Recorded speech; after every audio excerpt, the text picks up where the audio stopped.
Oh, you got today? Get me ready. Like what we're gonna do on Hanging with the Homeboys today. Yeah, what do you got? Well, first of all, I'm gonna sweat it up. Okay, that's what I'm gonna do. All right, I'm gonna start now. I'm gonna start sweating now. All right. Yeah. And then I think what we should talk about is something that makes people sweat in transactions. Ooh. I think we should talk about inspections. As realtors, realtors, this is how we make our money. This is how we provide value to the clients. Don't you think? Wow. I mean, there's many ways. There are. You're a finder. So I like to believe that our number one duty when you hire a real estate agent is for us to help you avoid catastrophe. Yeah. Right? Sure. Because sounds grim, but it's true. Because we're talking about people's worst fears. We're talking about some of the stories that get passed around about horror stories that happen to somebody in a transaction, and this person bought this house, and then it was a money pit, and blah blah blah. Mm-hmm. So I take that part of it very seriously, and the inspections are 9/10 of everything that I'm talking about. The other 10% of what I'm talking about means not letting them buy something that completely doesn't make sense for them, based on the things that they told us, not us deciding it. But, for sure. Because, a lot of it can get out of hand. Like you said, we're avoiding catastrophe. The inspections part is just the least fun part of the whole transaction. Closing day is great. There's pictures, searching for houses. It's fun. Even on the seller side, getting the house ready, you're making improvements. You're making it as pretty as possible. And then we get to inspection time. And it's catastrophe time, like you said. It's time to rip all the pretty apart, put it on paper, and have some conversations where everybody disagrees. You think? I mean, you making it sound terrible, man. I mean, let me ask you this. It's not always this way, though, right? No.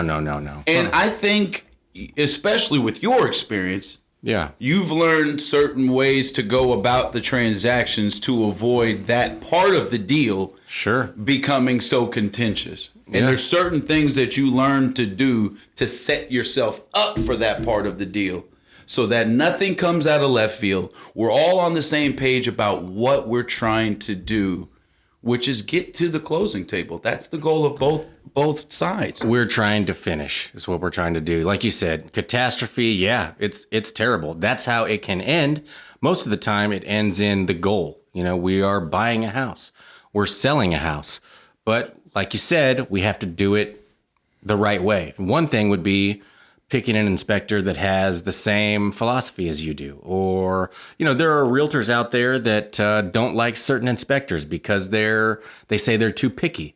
Or, so what's the opposite of that then? What does that mean? You want someone who is not picky at all or is going to brush over some things? I mean, what's your preference when you're picking who's going to be your whole house inspector? I guess we should also talk about which inspections you're going to get when you're going to buy a house with the buyer. Well, this is a great way I like to explain it to patients. Ooh, I gave away Realtor to my clients. Okay, right. I gave away where I was going with this, but a whole home inspector is like a doctor who is a general practitioner, right? This is your doctor you see every year, and if they find anything on your body going on with you that is outside of their expertise, then that general practitioner refers you to somebody that's a specialist in the foot, in the kidney, in the eyeball, whatever the heck you're having problems with. And so I say start with a whole home inspector and let them decide which parts they're not willing to put themselves out there when it comes to making a decision, because the inspectors have a really important job, and they have a lot of money on the line when it comes to potential lawsuits if they gloss over the wrong thing, or if they say a foundation is fine and it turns out it's not fine. So whenever things become to get close to that gray area, they will say, look, this is what I'm comfortable making a decision on, and these aspects of the house, I want you to get further inspections from a professional who's in that field. There's a lot of times when further inspections are recommended that people complain about that, because they want that general practitioner or that doctor, that inspector to just go ahead and give you the opinion and tell you, hey, the roof is fine. The roof needs repair, or the furnace is fine. Just tell us what it's worth. We want to get it done today. But if there was something wrong with your eyes, you wouldn't want the emergency room doctor to just forego referring you to the eye doctor, the optometrist, to tell you what the deal is with your eye, right? I mean, would he get it right? He could. He very well could, and it could be simple, but it could be that there's some type of a crack that actually indicates something further that someone who has a deeper level of expertise can inform you better on. So to the agents out there, one of the ways that you can set yourself up is if you're dealing with a house because us as agents can tell which houses are going to probably have a lengthy list of things that need to be done and which ones are probably going to be on the smaller end, right? And if you're dealing with forget what it looks like. Let's just use common sense. 100-year-old house versus a 20-year-old house. The 100-year-old house is going to have more components that may be out of code, just plumb not working anymore. It's just been around longer. So when you're doing that, if you want to have the shortest close ever and you want to do this deal in 4 weeks, the chances of getting through that and getting through the inspection periods without any type of, of remediation being needed to take place is really low. Don't set yourself up. Give yourself a couple more weeks. Instead of going 30-day close on that older house, do a 45-day close. Oh my gosh. In our area, the normal inspection period in which these problems need to be found out and agreed to who's fixing what is within 10 days. But if you're dealing with some 120-year-old house, extend that period. Give 20 days, because the moment that the whole house inspector says, I need you to bring somebody else in here, now your 10 days of that you had is probably out the window. You're going to have to extend it, and writing amendments. Just give yourself the cushion up front. Be smart. I think I'm going to call that respect your elders, Like, why that should be part of your philosophy, because like you said, if you're dealing with a 100-year-old house versus a 20-year-old house or a 10-year-old house, 10-year-old house is barely going to have any issues. It could have some big ones. Sure. 100-year-old house is going to have very many small ones. Most likely, unless that thing is, the best 100-year-old, the centenarian that you've ever met. Is that how you say it? Centenarian? For somebody who's 100 years old? I thought it was a centurion. No, just kidding. Yeah. But I don't know. But, so like Chris is saying, give that older home some time, some respect, because that initial inspector is going to come in. You're going to have to call some other people out. And even then, it might be that everyone doesn't agree. You might even need 2 or 3 opinions, and rushing through that process, like doing that all in 10 days, that is going to be hectic for everyone. The part of what we're doing as realtors throughout every stage of a real estate transaction, especially the inspection one, is managing everyone's expectations. Boom. We're managing everyone's frustration, everyone's happiness, everyone's confusion. We're confused sometimes, and we have to organize all of this laundry list of repairs that need to be done on this 100-year-old house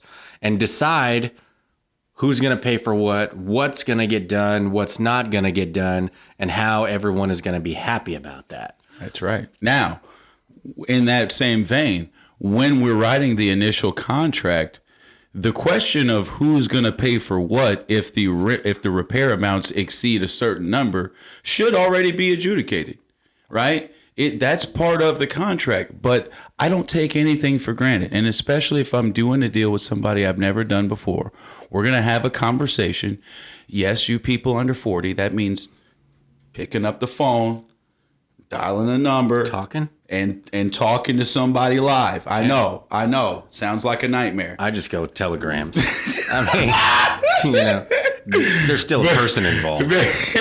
But I want to have a conversation about the offer with the other agent and about what I believe my offer means and what they believe my offer means. So we can figure out any issues or whatever, and they may say some stuff like, hey, remember on the listing description when I put that this house is as is, and that my sellers are not prepared to fix anything. These conversations when that stuff comes up. So now when it comes to doing these inspections, we're not doing them necessarily as a means of renegotiating the deal or making the seller fix something. We might be doing these doing these inspections just to know whether or not we are comfortable taking this house as is or if we're not. And that means putting a little skin in the game, spending some money, buying the Carfax, if you will, for a car that you're not sure if you're actually going to buy. And a Carfax is going to run you about $50-$60. And an inspection is going to cost you at least $500. Man, so far we've been talking for about 8 minutes here about content. And man, I was thinking, we should do another season or another episode on the Topeka metropolitan area here in Kansas inspection way, because we have what you talked about, that skin in the game that's already negotiated. We put something in the contract that says that the buyer has a tolerance and a certain dollar amount. When you're in other areas, they're not doing that. So when people come in from other places, they are confused by what we're doing. They're like, I've bought a house before. I never did anything like that. I do my inspections, and then I make a proposal, and then we cancel it or we don't. Or there's nothing pre-negotiated.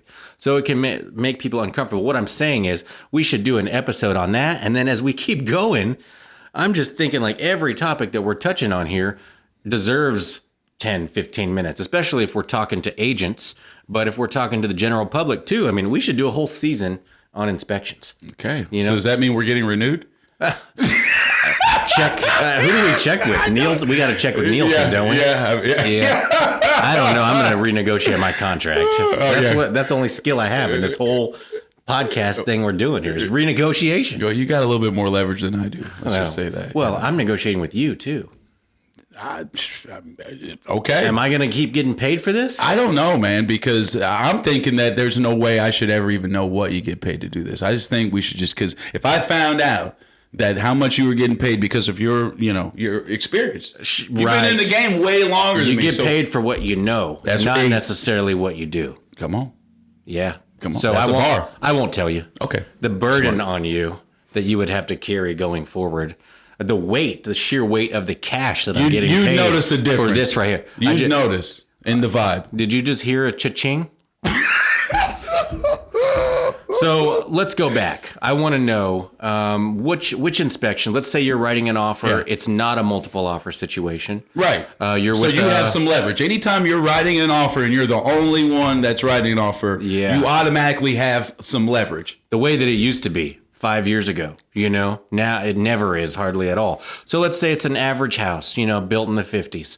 You're the only buyer that you know of right now. House has been on the market for 7 days.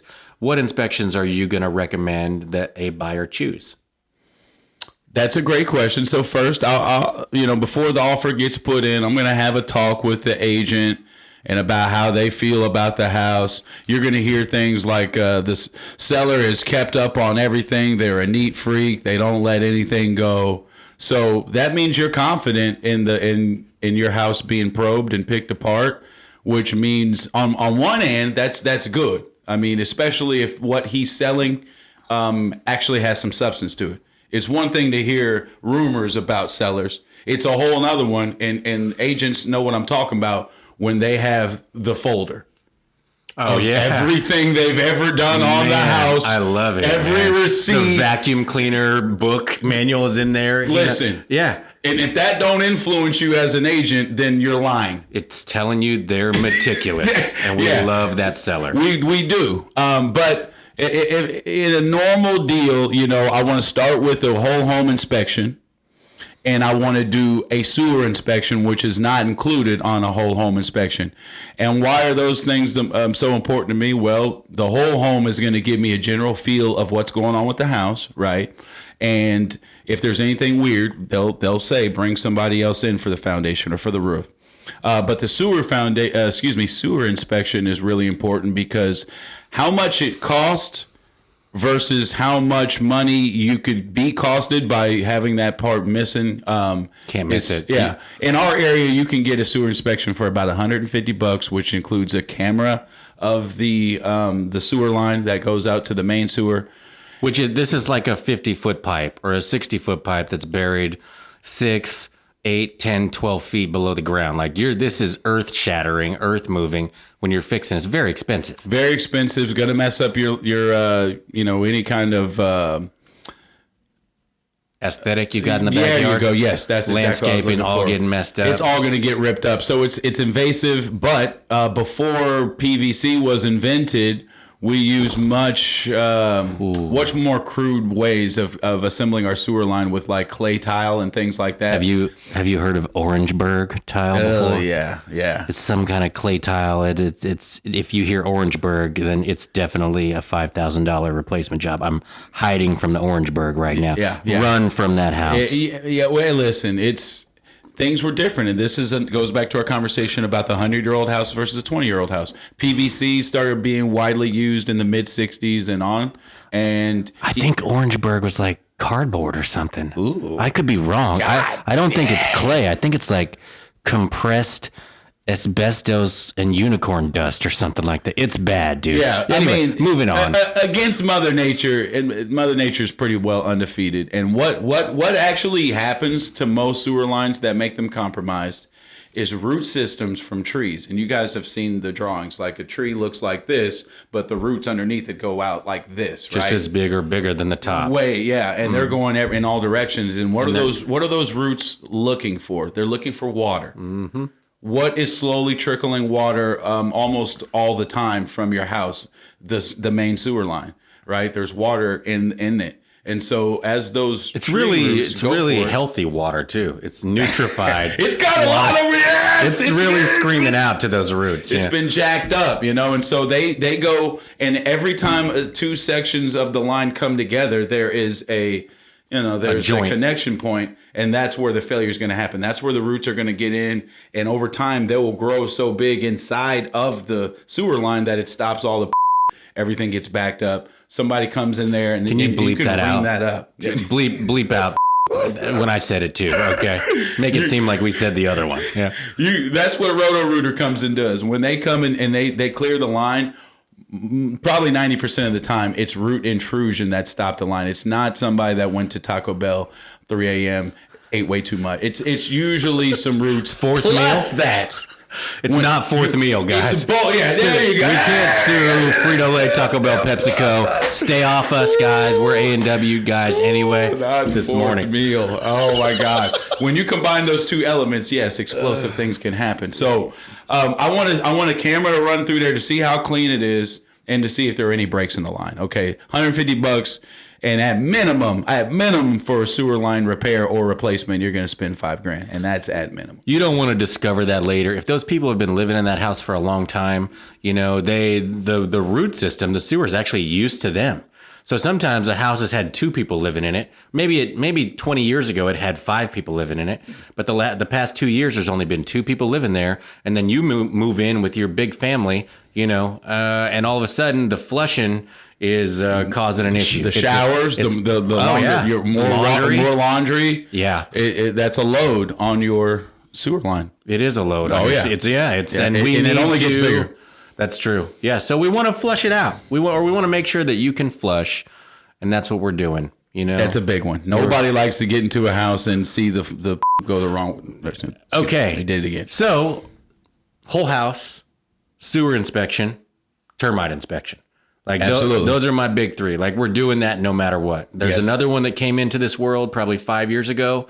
In our contract in Kansas, they put in the radon inspection. It was there, just nobody ever got it, but they put in a notice from the Kansas Department of Health and Environment on the contract to where we have to describe what the risks of radon are to everyone. It's basically a carcinogenic gas that seeps up from inside your or below your foundation and collects in your basement or in your house. So I mean, those 4 inspections, I'm having conversations about those every time. I think it used to be that they would do piecemeal inspections, and you might do that sometimes now too, like if you're in competition, but sometimes there would be an HVAC inspection and a roof inspection and a plumbing inspection. And, that's coordinating a lot of people. Those guys are coming out. They're only making like $125, $150. Maybe that's how the whole house inspection arose. Yeah. And also the whole house inspectors, like if you've got a good one, they have a pretty standard report that you get that goes along all the systems, has check boxes. You're making sure that these guys aren't missing anything because they're doing it the same way every time. And again, because of that, you can't expect them to be an expert on every little intricate piece of a furnace, even though if you have a good one, they kind of are. They pretty much know everything, but they call other people in because in our town also, or in our city, our inspectors are actually itemizing the cost of what these repairs are going to be. And so when, they'll give you a ballpark of everything, but sometimes we just don't know. Is it going to be small or is it going to be big to fix this thing or replace it even? So, yeah, I think that's why we're doing the whole house inspection. I'm relying on it every single time, but then we also have these other situations now. So here's the difference. Talk to me. Multiple offers. Mm-hmm. What if you walk in and there are 3 offers already? They're looking at offers tonight. The house is built in the 70s, and your buyer has just begun the process. This is the 3rd house that they've seen. And they say they want it. They're not your friends. Like, They don't really know you that well. Yeah. What do you think? What do you think you're going to recommend? I mean, so it once again, we talk about certain conversations that have to happen before you get out there on the field, guys. And so I'm going to refer to the first conversation that we had when we were asking open-ended questions about why you even want to buy a house. Why are we even in the market? Who in your family is handy? What are you going to do if something breaks? All of these situations. And when you find out, you got a single mother who's on an extreme budget, you're already thinking, okay, home warranty is going to be a great product for this person. You have to be careful. We have to be very careful because they do not have the reserves or the second income to absorb something catastrophic happening with their house. Now, if I'm dealing with somebody else who's a retired contractor and he's got a wife and they've got good income and they've got good reserves and cash, we're going to have that conversation. And if a HVAC system goes out, it's not going to be as big of a deal for them. So, and then... And the reason why I want to have that conversation in the beginning is because it will not be tainted by the piece of meat that is the house that you think you want. It doesn't exist. It is a figment of your imagination. If you wait to have that conversation until the house actually shows up, you could be skewed. You could be an agent who's not selling houses at the level they want to sell, and they just want to. They're so close to getting somebody into contract they can taste it. You think that's not going to have some sort of a little bit of a decision making factor in how you talk to them? It is. So if you care about your integrity, have that conversation before that piece of meat is hanging in front of their face. So that way, if they start suggesting you call a play that goes against what you already had a conversation, you being the steward of goodness and all that is true, are going to say, wait a second, didn't you say that, your ability to fix stuff is at a 1 out of 10 and you don't have very much money in savings? I know you want this house, but foregoing inspections just to be competitive on it is going to put you in a potential situation that could be worse than not getting the house in the first place. And then if they tell me I know what I said and I don't care, then I've done my job. Yeah. Then there must be something. You can probe a little bit, but I feel like I've done my job at that point. You're talking about straying away from your philosophy and establishing straying away from their philosophy. That's what I mean. Yeah, you both have to establish what your philosophy is going forward and how you're going to make decisions, like what things are important to you.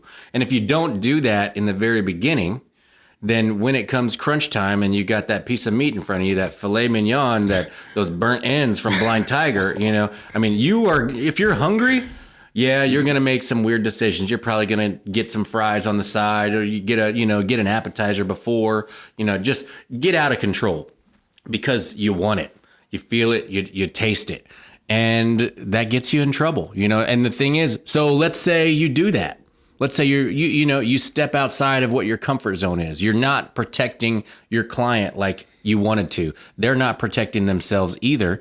And then you buy it and there are problems. Like this can come back to haunt you big time. Comes back to haunt the buyers. We're talking at this point, we are closed. This is over. It could be even that it's during inspections, okay?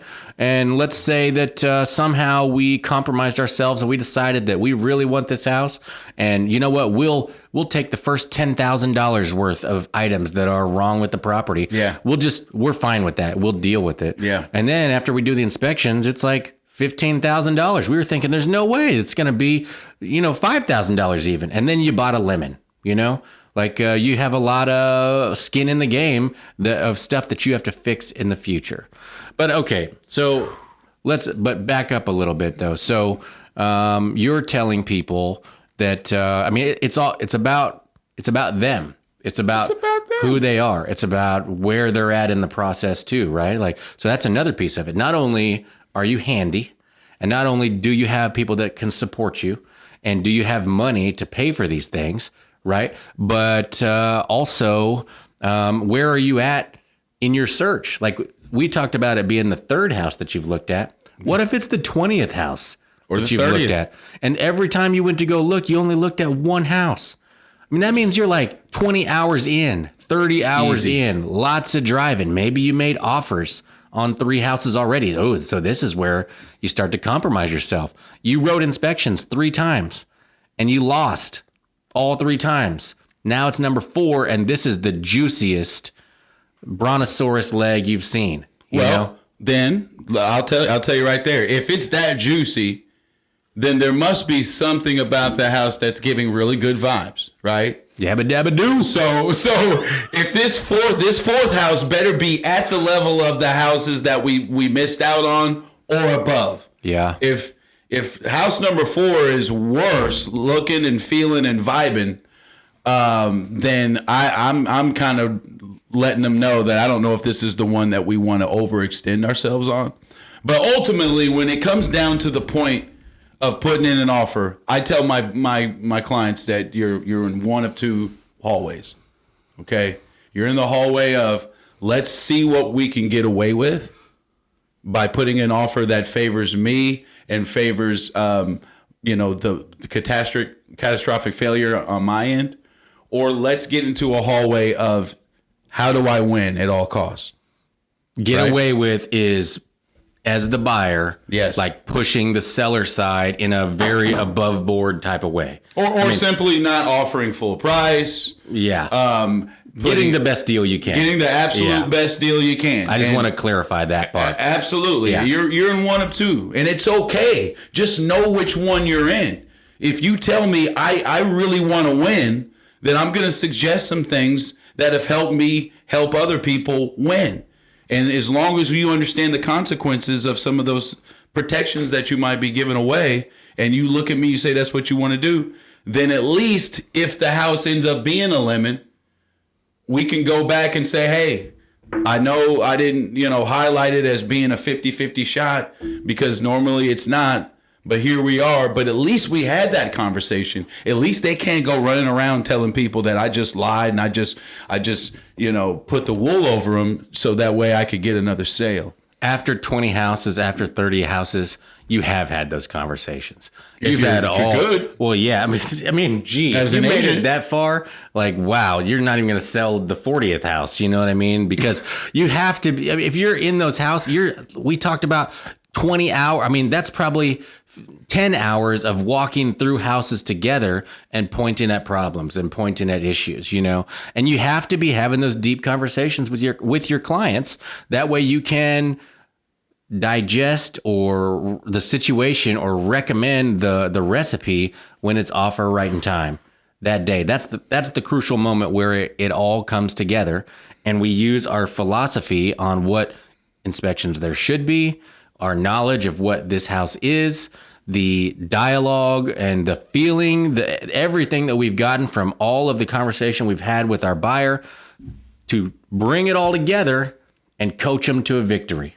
Come on, man. I mean, and we've coached through losses too. We know what those feel like. So as a real, as a buyer, that's another thing that you get from a realtor. Like you could go out there on your own. You could go through inspections. You could win and lose and all that kind of stuff. But the thing is, we are bringing you all of our previous transactions experiences and sharing the relevant ones with you so that you can win and feel good about it. If we coach you to win the first time, you could have buyer's remorse. But if we've talked to you about everything, you can understand that buyer's remorse isn't necessary. Like we have told you why. We might have even told you you're going to feel this way. You're going to feel like I did too much. But remember, you told us why we needed to coach you to feel that way. And then we're also going to coach you out of that too. Come on. Like that's what we're doing here. When we're helping buyers, we're going through inspections. We are rubbing out I'm not sure if we're rubbing anything out. It's like a massage. It's like okay. It's a massage. You're massaging the I'm knots massaging out. the knots. There we go. I was going to say the feelings. I was going to, hold on. You went for I'm it. Thirsty. Listen. Shakespeare today, you are not, but that is fine. That was planned. Listen, speaking of planning, plan to have when you first get somebody who DMs you, who texts you, who calls you and says, I'm thinking about buying a house, the first question needs to be why. And if they get surprised by you asking that means the question is even that more effective because nobody else has asked them that simple question. Why? In fact, think about going to the car dealership to look at a car and you tell them, I'm here to buy a car, and they look at you and say, why? You wouldn't know what You're first of all, it doesn't matter why, okay? Yeah. But it does matter why.